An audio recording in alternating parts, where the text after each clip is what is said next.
and Clyde just come from nowhere, blindsided me, just shirt fronted me, whacked me to the ground, and I'm just rolled over, and I've just got blood pouring out. He just like broken my jaw, and I'm out for 6 weeks. No. And Eddie's like, and I said, no, come back.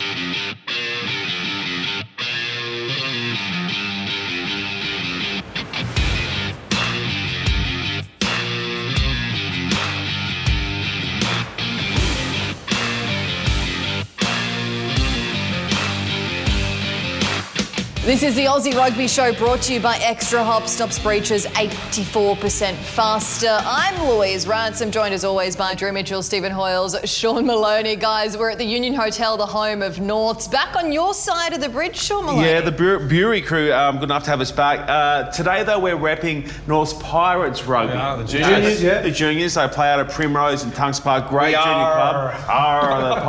The Pirates. And obviously a number of these youngsters running around in this red and black will be looking to become shoremen one day because they're currently sitting second in the shoot shield, going gangbusters. Go the Pirates. Yeah, they certainly are. Well, they'll be Norths boys until Sydney Uni get them over on scholarships. Whoa.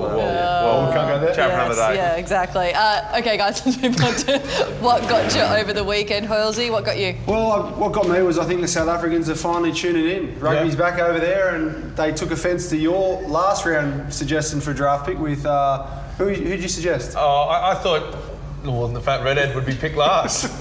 But Kitchoff, he was picked first. Props are highly respected. Highly respected, but Reddy Erasmus saw the value in picking a prop and anchoring down the scrum in this fixture. And look, egg's on my face, isn't it? Oh, he hasn't played yet, but no, look, it's, I just realised that people in South Africa are watching. Erasmus has realised his props are the priority, and that's it, has gone with their first pick. Drew? For me, what got me was seeing an old teammate of mine, Ma'a Nonuk, sign up to go back to an old club, Toulon. So they needed a medical joker for the next few months. So Ma'a's just sort of been keeping himself fit back in New Zealand. I think he hadn't retired. I think he was still planning to go to the MLR, and that might happen after this medical joker. So obviously they see the value and they know what they got from Ma'a on the field, but also off the field. So great to see him back in the Rouget Noir, the red and black as well. How's Toulon going at the moment? They're not too bad. They're sort of fighting around the playoff spot. Okay. So last year, out of Europe. They're playing in the Challenge Cup, so the second tier European final. They're in that and. Racing and Exeter in the Champions Cup top end. I get bombarded with stuff all the time on the World Wide Webs, DM'd all the time. Yeah, I think you do. Yeah. Mostly from bots. Same ones that I get? No, thankfully no. Mostly bots chasing my attention and my dollars. I've only obliged a couple so far.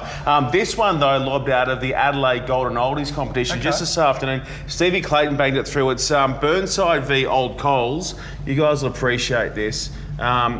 Destined to score the number 9. Wait for it, though. Wait for the put down. You've never seen a blown try like it.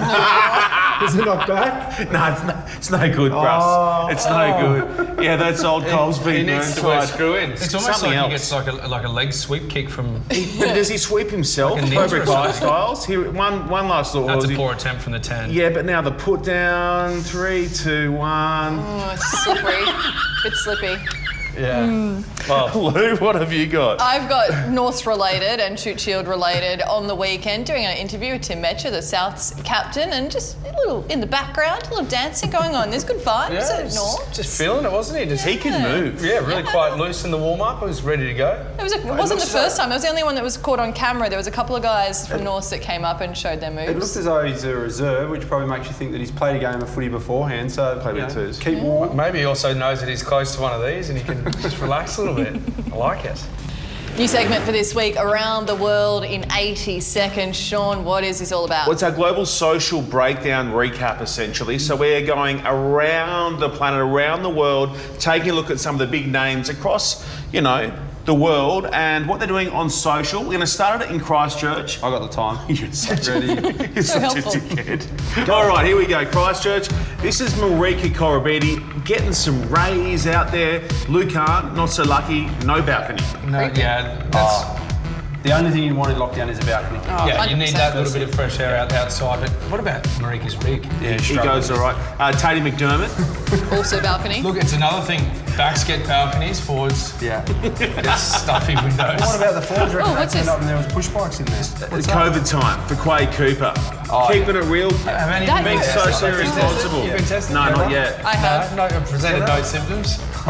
I'd ninja kick COVID if it came at me. I don't need a test. Karate chop. There he goes. And Oh, then this is the other one that Quade dropped during the week as well. Yeah, NFL's Speaking back of on the rigged, on the box. ripped, he's absolutely. He's got that crazy That's all diet that, going yeah, on. all that meat Yeah. and oysters. What's this Rob about? Carney. Yeah. Done with Ireland coming to the Force. That's a good signing.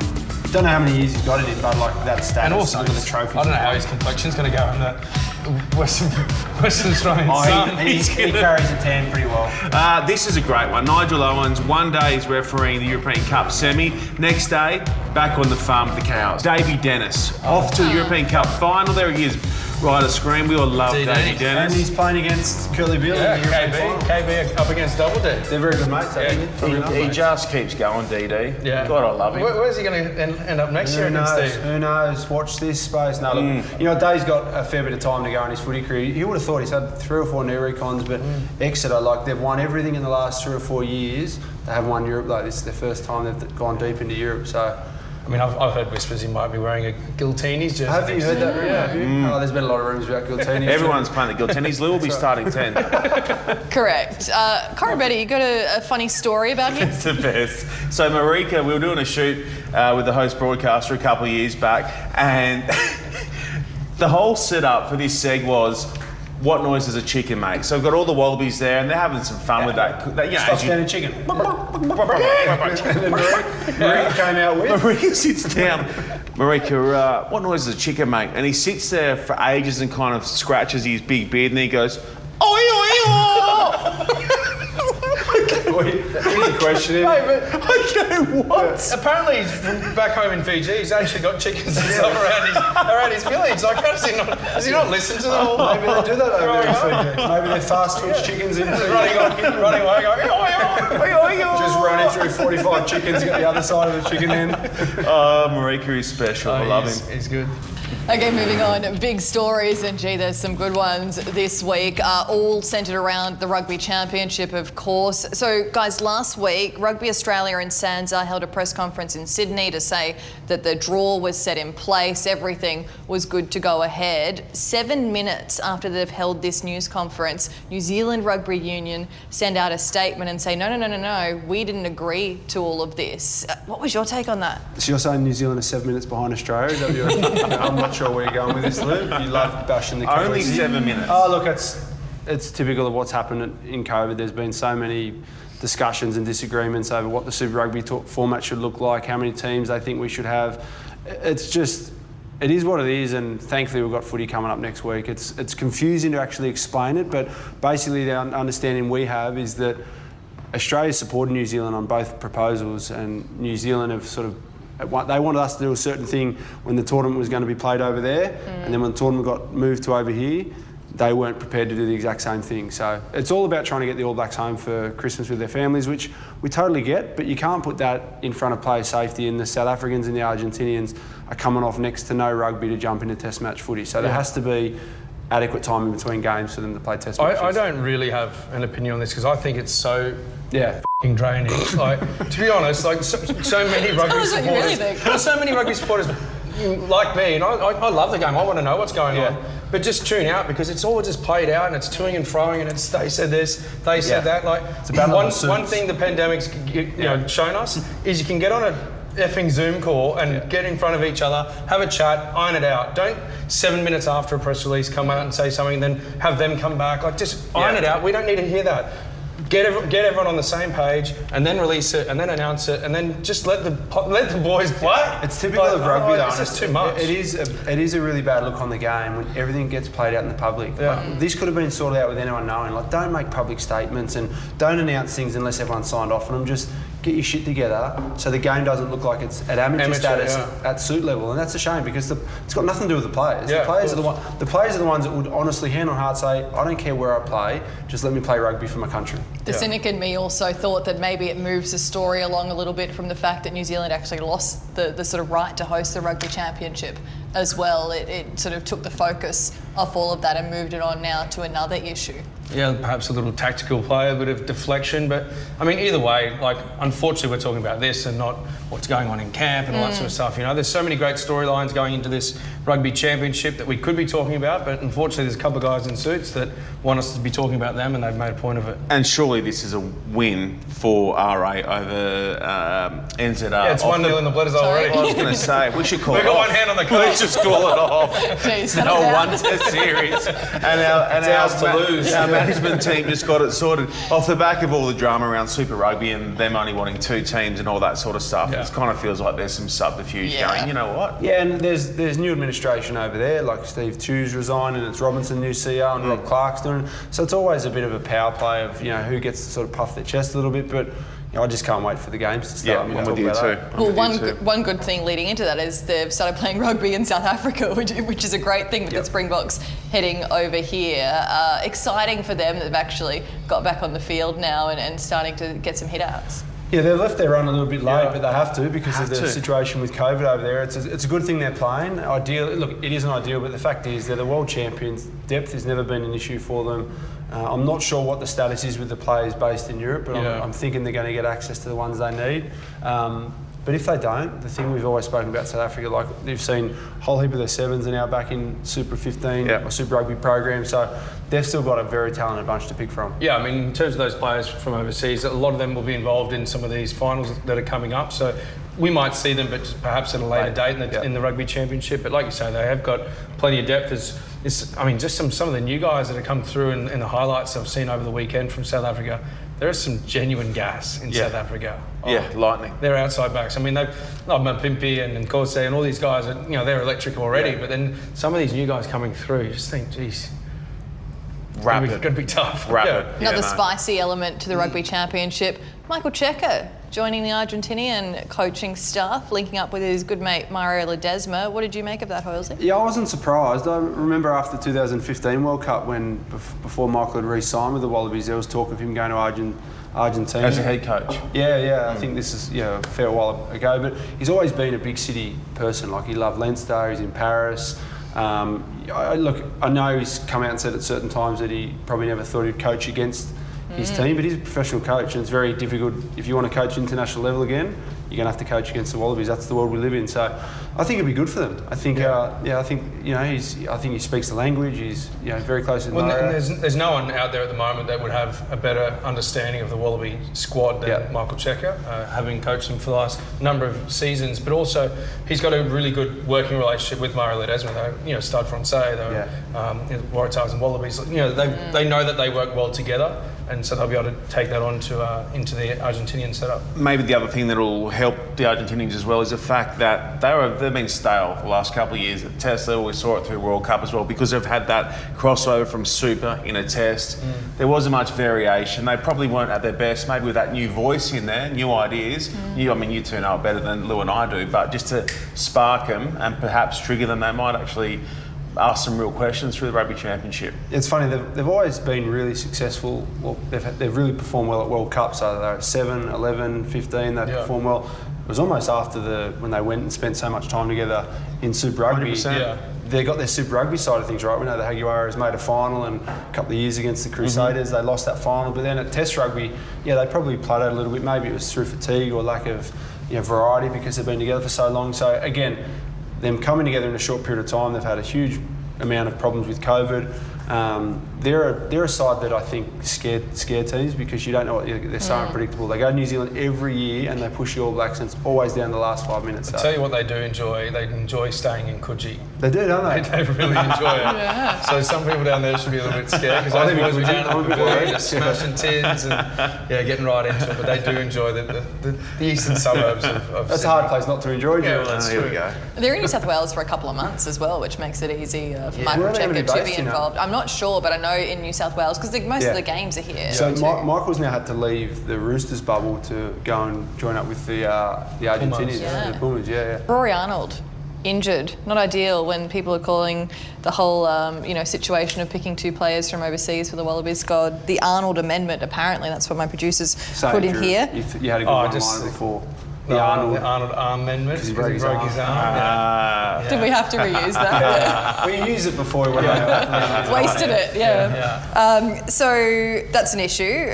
Who else are sort of in the Wallabies sights now? Maybe his identical twin, Richie, who also plays over Nice there. option. Will Skelton's an option. What we're hearing, though, is that there wasn't that many people this year that putting their hand up because of COVID, and if you want to be involved in the Wallaby campaign, it's World Cups. You want to make your run a year or two out for the World Cup. So, there's still plenty of players you can pick from. I don't know who we can get back. Some guys have just gone to Japan. There's still a lot of players overseas, but we were led to believe that Rory was the one that wanted to come back. This might be a silly question, but do you get paid? Like, do you pick up if you were to come back, would you get an 8-week contract worth I think $10,000 a week and then match payments on top of that? I think you know? Do you get paid? I know. I'm not asking you. Yeah, You gave up a lot of money to play in the World Cup. I would think that things have changed from 2015 when Matt and I came back from Toulon. There was no money in the kitty to pay us. No, Gits got paid. You've only. But we also went to Toulon understanding that we wouldn't play for Australia again. So they didn't pay us because they was like, well, hang on, you signed this thing saying you wouldn't. So we were in a different position. Things have changed now. So clubs over there are signing players under the understanding that they might have to let them go. And also Rugby Australia, you would think now that they're actually making amendments to the clauses and in contracts and things like that, that they would have a war chest of cash to be able to offer players something, because it's just, I think it's too hard, especially like you say, this far out before a World Cup, to expect players to come back and and to sacrifice the cash that they're on, but also for the other players that aren't in the Wallaby squad to take a clip on their contracts that then might supplement those players that are coming back. So if one of the players who isn't getting picked, he's only earning 70% of his wage. If he feels that some of that money is then to front one of the guys who's getting picked above him, there's room there for unrest. But I also think if you're good enough, you'll get picked. So that's just how it is. There's injury risk, and you got guys in Europe that are coming off a season, and you got guys in Japan that are about to start a season. So the Japanese clubs are probably a little bit nervous with their players going to play for the Wallabies, like your Sean McMahons and your Samu Kerevis and those sort of guys. So I think we've also got to look at what positions Dave Rennie thinks he needs to fill, rather than just seeing who's available and who wants to come back. To say, okay, obviously the locking position was one that they earmarked because Adam Coleman left, Will Skelton's gone, the Arnold brothers, there's Isaac Rodder as well. So a number of experienced locks went away. So that was an obvious one that we probably could do with a little bit of depth in this current squad. Maybe outside centre could be another one. You've got Hunter Pesami, you've got Jordan Pateo who's injured. Obviously Reece Hodge can play there as well, but like say Samu Kerevi outside Tamura and O'Connor, then all of a sudden looks a little spicy. But all these will be answered. Random Rugby Moments is back for this week. Sean, what do you got? I've got some gold from. Look, I'm going back to like early 90s this week. Deep in the rabbit hole. Deep, like right down in there. Just on that, you watch the social media shows. Social Dilemma, and I try to get off our WhatsApp group. Social media, but you've been trawling through. I was off for like 2 days, and then I just got algorithm back into it. Like I'm mad on the AI. They are smashing me. They know more about me than I know about myself, and that's really scary. So anyway, I found this clip from Twickenham Middlesex Sevens. It's the England captain Will Carling. You guys remember Will Carling? Did he date Princess Di? Oh, hard to say. That's a classic hard to say. Okay. You got to watch your shoulder to start saying that shit. Hard to say. Secret Service will pop up. Hard to say. Okay, so this is Will Carling, Middlesex Sevens, about to score, so we think. So here he is, streaking away down the right-hand side. You're going, definite try coming up here for Will. Angles back in field, and then kapow! Look at this! Trash getting taken out. He's Gonski. There's nothing more embarrassing. You want to see it again? Can we watch Watch it one more time. Some can't get up, he can't get down. Look at this. Look at this. Bang. Come with me, Will Cullen, England captain, and I'll toss you over the dead ball line. Just to clarify, you just said some can't get up, didn't you? Yeah. I hope so. I hope so. Now that's a beauty. Will Carley, Middlesex Sevens, early 90s. What happened? Oh, that was good. A lot just happened, Sean. Did it? There was a lot in that. Bit going on. Bit going on. Big going on. All right. Gone but not forgotten, where we remember some of our favourite rugby players for their efforts both on and off the field. Hoylesy, who you got this week? We've decided to go with Clyde Rathbone. White Rhino. White Rhino, you got the Clyde better stories. I'll leave it to you. I know what he did do, which was really nice. We had him actually. Cooper played his first test, but he was before the game sitting in the stands in a suit, eating a pie. It was Elton Flatley who got knocked out in the warm-up, which Adam went onto the bench for. But then during the game, test match was won, about 10 minutes to go. Clyde went off, and as he was going off, Cooper went on, and Clyde gave him the wink. So That's often kept the tradition alive. Yeah, the tradition alive. If the game's no longer in the balance and there's a debutant on the bench that you could have an impact of getting them on, you would sort of just say, Doc, I've got an injured, I've got a cork or something, basically, just get me off. Yeah. I went off for Kirtley's first one at the Millennium Stadium in Wales, a cork, and he said, Drew, your leg's fine. I said, Doc, I've got a really bad cork. And he's like, yeah, signalled up, get him off. But I joined the Wallabies squad in 2004, just sort of starting to come in, and young guy. Clyde was the incumbent test winger, and we're playing. We're actually just doing an opposed session, but no contact, like whatsoever. And I've got a ball off Gitz, just running on like on an overs line, and Clyde just come from nowhere, blindsided me, just shirt fronted me, whacked me to the ground, and I've just rolled over and I've just got blood pouring out. He just like broke my jaw and I'm out for 6 weeks. No. And Eddie's like, fucking I said no contact. And I'm I like, think Clyde might have been colourblind because everyone was in a non-contact bid, but it didn't matter with Clyde. He was 100 miles He was the an hour. white look, I'm Rhino. not saying it was because I was coming through, but you know. Yeah, But you okay. Yeah. He momentarily forgot that there was no contact. No, that's how his whole career. Yeah, he it was was like, just, yeah. He was a one of those machine, eh? Tuesday Test Warriors. match Tuesday. Yeah. Massive quads. Huge Oh, quads. huge. So there was strong. talk of him maybe going into bobsledding after he retired. I think in his time in Because of between his injuries, power. he did have a crack at it. Yeah. He's more recently he's had a crack at talent management in some regards, looking after his brother Dwayne. Dwayne? Dane. Definitely Dane. I'm only stirring. Dane Rathbone, and he stitched me up a treat. So Dane's a comedian. Dane's a comedian, but I didn't know that. So we're going back like 8 years, and he rings me. Clyde goes, "Oh, what do you got? What do you want to come to this story?" My brother, he's an up and coming guy, and he's just having a go, and he wants to become Brumby Jack for a night. I'm like, "Oh, mate, that sounds tops." Like the way he sold it to me was that his brother had been through some tough times. Come on down to Canberra for the night and watch him become Brumby Jack. And I was like, that sounds terrific.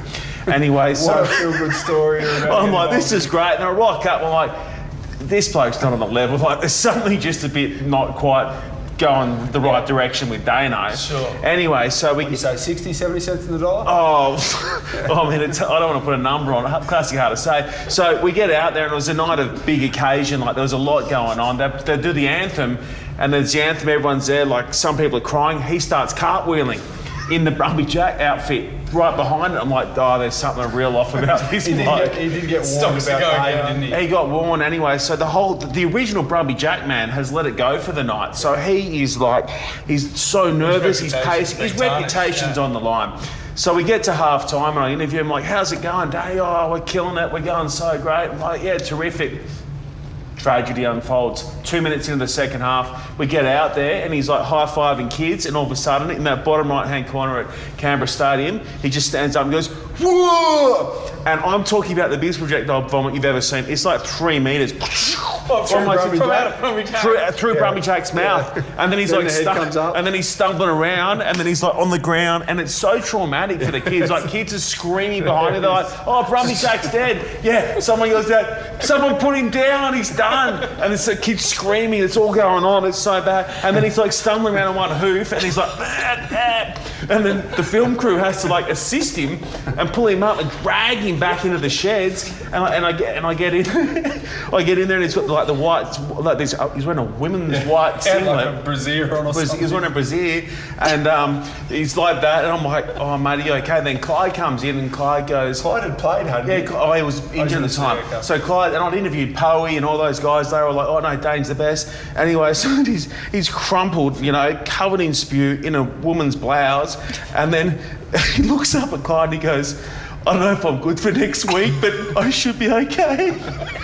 And Clyde goes, I don't think they can have you back, mate. The background of it is a stand-up comedian, but he plays this sort of role of someone who's not all there, and I think Sean was basically just taken along for the ride. Yeah, they got me Promised the so brothers he'd good. do the right thing, and it caused such drama. So the media manager at the time, Woodsy, almost lost his job. I think Fags might have been CEO at the time. I think Jake White was coach. It caused huge drama in rugby land. Wow. People were going to go for it. Thanks to Mr. Rathbone.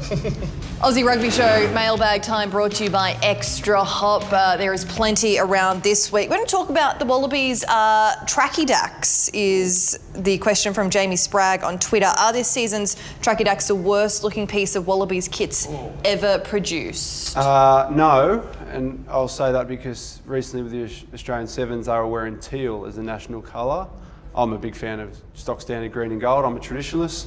But they have to change the colours every year to a certain extent. It's only off-field stuff, so it's to get... I like it. Yeah. I like it. Well, you've also bought a camo rashi, Sean, to surf in, which... Accurate. No one can see me, which I saw. see you. Yeah. No, I reckon Scott Johnson inspired. Remember when Scotty Johnson rocked up to the press conference, that's right. dressed in like full camo hat because they've been Because accused of spying. He goes, "Yeah, look at me go. I'm in my camo." I like it. I also like the fact that you get to wear the green and gold if you earn the right to wear it on the weekend. Yeah. Yeah. I like that you have a different coloured training kit to the playing kit. This one's also on Twitter from Matthew Sterling. Who's the biggest taskmaster you've ever trained with, and who's the biggest one now? Drew? Well, Johnny Wilkinson and Gitz, I think, are the same type of person, just like mentally, the way that they apply themselves, almost the complete opposite to the way I did at training. Just they would just bury themselves every single day to the point where Johnny had been told, you've got to stop because you're no longer releasing those endorphins that you get when you feel good after a session, because he was just doing it that often. So those guys would just bury themselves. I mean, even now Gets his training, and he went down to Gungahlin to play for the Eagles down there just because he's just keeping himself that fit, and quite the opposite to what I'm doing. I thought David Pocock was in that category. Yeah. I roomed with him once, and first thing they did was, like, when you land in that, I think we landed in Canberra, they go to the shops and they buy the certain foods that they want because the hotel food didn't have the right foods, and he was eating porridge and muesli in the Even middle of the night. at 17, when he went to the Western Force, he wouldn't go to bed until he hit 100 passes. Like at the carnival where you put it through the hole, 100 passes left to right and right to left, wouldn't go to bed otherwise. They said after his Super Rugby debut in South Africa for the Force, he was in the gym later that night. So, but from a coaching point of view, you saw him. It's next to the bar. Coaching point of view, I always found Jason Webber at the S&C that we had in the early days of the Wallabies. He was a really tough and stern strength and conditioner, so kept you on track. Yeah. Okay.